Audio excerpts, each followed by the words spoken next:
Dunia kwa ujumla mpaka leo inafahamu Balozi Humphrey Polepole alitoweka katika mazingira ambayo hakuna namna ya kuyaita isipokuwa mazingira ya kutatanisha tarehe 6 mwezi huu Oktoba mwaka 2025 maeneo ya Ununio, wilaya ya Kinondoni, mkoa wa Dar es Salaam.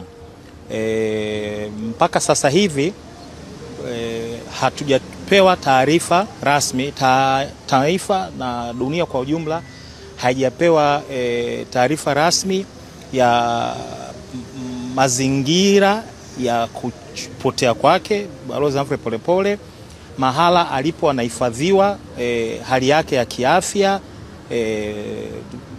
maslahi yake ya kisheria. Hivi vyote havijatolewa na taasisi yote kati ya taasisi ambazo zimepewa mamlaka na wajibu wa kisheria wa kushughulikia usalama wa raia na haki zao. Taasisi hizi zipo kadhaa na nitakwenda kuzielezea huko mbele.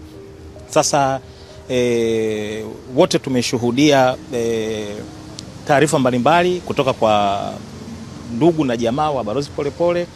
Wao wanaamini kwamba amechukuliwa katika mazingira ambayo wao wanatafsiri kwamba ametekwa, na ndivyo ambavyo nafikiri imekuwa reported na hao wanafamilia kwa dunia nzima, na ndivyo ilivyokuwa reported kwangu mimi kama wakili, na huduma zangu zikaombwa ili kuweza kuchakata taarifa au tukio hilo kisheria mahakamani, wakati juhudi nyingine zinafanywa katika fora au katika maeneo mengine. Wote mnafahamu kuna juhudi mbalimbali za kupigania maslahi, haki na pengine uhai wa Balozi Humphrey Polepole. Sasa baada tu ya kuwa tumepewa jukumu hilo la kisheria la kushughulikia maslahi ya kisheria na ya kiuhai na ya kiafya ya Balozi Humphrey Polepole, mnamo tarehe 6 mwezi wa 10 nilitoa taarifa kwa umma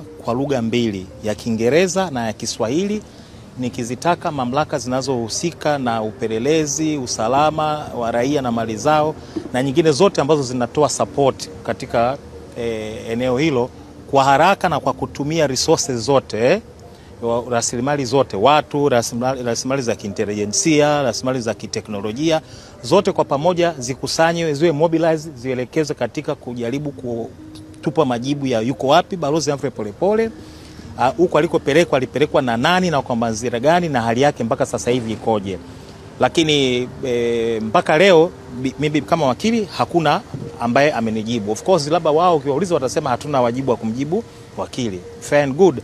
Kwa baada ya kuona mpaka tarehe 7 hakuna aliyenijibu wala hakuna aliyetoa majibu au taarifa ambayo mimi binafsi kama wakili ningeitafsiri kwamba hii inatia moyo au inajitosheleza kulingana na uzito wa kimazingira.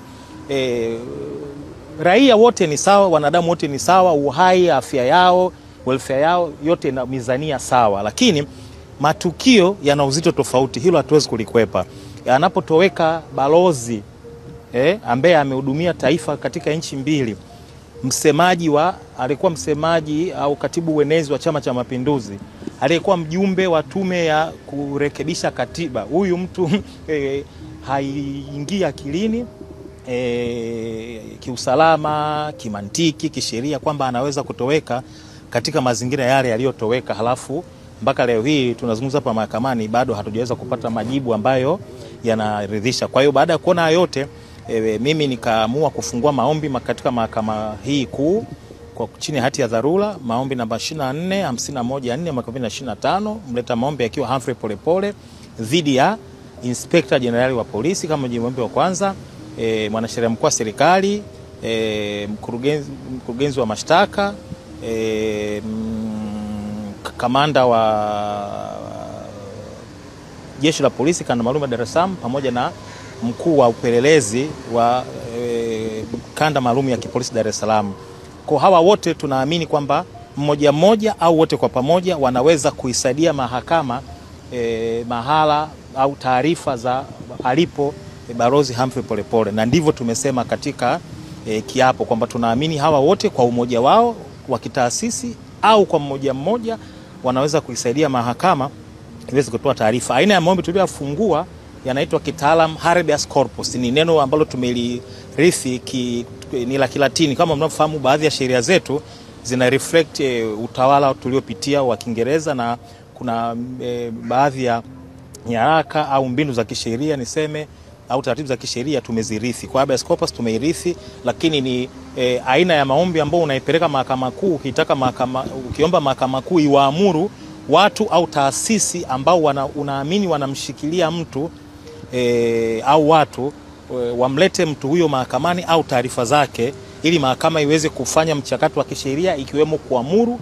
kama kuna mashtaka au sababu nyingine za kisheria za kumfikisha mahakamani, basi afikishwe mahakamani, au la imwachie kwa dhamana au kwa masharti mengine. Kwa hiyo tumeleta maombi hayo chini ya hati ya dharura, na tunashukuru Mahakama Kuu kwa haraka imeyapangia leo kutolewa amri kadhaa za kisheria mbele ya Jaji Salma Magimbi, na tumejadili mambo kadhaa ya kisheria huko mahakamani, likiwemo kwamba tulileta ombi dogo kwamba wakati wenzetu wanaleta viapo kinzani, kwa sababu ni haki yao kuja kusema hatujui alipo au tunajua alipo au mambo kama hayo, kwamba wakati hao yanaendelea, basi Balozi Humphrey Polepole, mahakama itoe amri kwamba Balozi Humphrey Polepole aletwe mahakamani wakati mambo mengine ya iwapo anashikiliwa kisheria au la yakiendelea.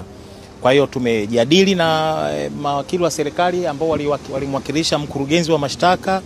Bahati mbaya mawakili kutoka ofisi ya mwanasheria wa serikali, mwakilishi wa IGP, mwakilishi wa au yeye mwenyewe kamanda wa polisi kanda maalum ya Dar es Salaam au mkuu wa upelelezi kanda maalum ya Dar es Salaam ya kipolisi hawakutokea, na tumeomba amri kwenye eneo hilo. Na amri nyingine ambazo sitaki kuwachosha sana ni mambo ya kisheria zaidi. Hayo yamejadiliwa mahakamani na yatatolewa uamuzi mdogo majira ya saa 8 leo hii. Kwa tutapata maelekezo zaidi namna ya kulichakata kimahakama swala hili linalomzunguka Balozi Humphrey Polepole saa 8 mchana. Sasa kwa nini tumechukua hatua hii? Kanaposema tumechukua hatua hii kwa sababu mahakama mwisho wa siku ndio final arbiters, at least kwa mimi mwakili, kwamba juhudi nyingine wakati zinaendelea, mahakama ndio inaweza kutoa amri ambayo mtu hawezi kuikataa, na akikataa anaongea na mahakama. Sasa sio na sisi mawakili au ndugu wa Bwana Humphrey Polepole. Ndio maana tumekimbia mahakamani. Kama ninavyosema, juhudi zinafanyika kwa wigo mpana, ila sisi tumeamua kila wigo tuufanyie kazi, ukiwemo wigo wa kimahakama. Mwisho wa siku ni sehemu ya juhudi za kumtafuta Balozi Humphrey Polepole popote alipo, aletwe hawezi kushughulikiwa kimahakama. Nimeambatana, nafikiri mtakuwa mmeona wale mlifika toka asubuhi, tumeambatana mama yake Humphrey Polepole, mama Ana Maria Polepole yuko mahakamani, lakini bahati mbaya kutokana na umri tumeshindwa kuja naye kwenye hii press conference au what hapa, lakini yuko huko juu, mmemuona na mtaendelea kumuona. Tumekuja na kuna kaka zake wako hapa, unaona Godfrey na mwingine, na huyu ni kaka yake na mama Ana Maria, maana yake ni kwamba ni mjomba wake na Balozi Humphrey Polepole, na ndugu wengine ambao nisingependa kuwachosha kumtambulisha mmoja mmoja. Itoshe tu kwamba familia ya Balozi Humphrey Polepole imekuja mahakamani, inasubiri majibu kutoka hapa mahakamani ya kwamba ndugu yao, mtoto wao,